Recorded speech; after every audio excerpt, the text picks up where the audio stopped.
Your trunk look like this. Jam-packed. You see that? Jam-packed with your kids' sporting equipment, your husband's tools, or even some of your throwaway items. Well, our organizing queen, Brenda Prinzavalli, is here to help rein in the junk in your trunk.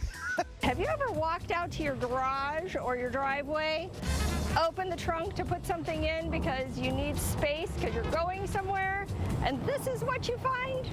What we're going to do today is show you several different ways so that you can have an organized and streamlined trunk. All right, so the first kind of trunk that we want to look at is that busy mom trunk. And that's one thing, that taxiing kids back and forth and taking them all around, you've got a lot of things to keep organized in the car and in the trunk.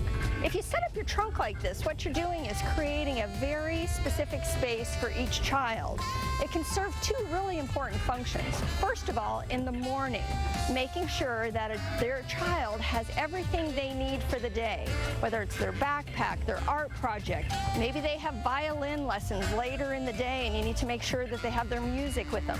Now the next bonus part of the day is at the end of the day. When they're coming out from school and they have their backpacks, they have permission slips, they have all kinds of things that they're bringing home.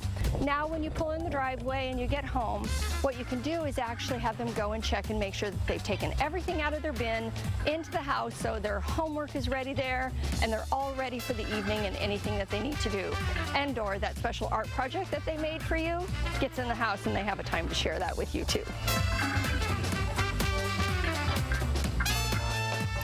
Oh yeah, if anybody can do it, Brenda can. Thank you, my friend.